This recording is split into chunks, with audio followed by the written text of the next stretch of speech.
Pero lumaban si Conan para ipagtanggol ang sarili. At natalo niya ang isa. Nagpatuloy ang laban hanggang matalo niya ang mga kalaban. Pagkalipas ng ilang sandali nagbalik si Conan sa kanilang tribo.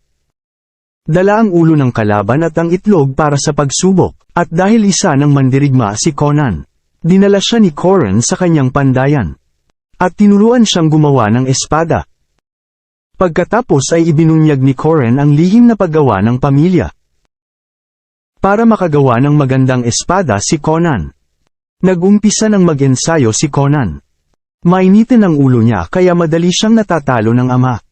At sinabi ni Coran kay Conan hindi pa siya handang magkaroon espada, at pumunta mag-isa si Conan sa kagubatan.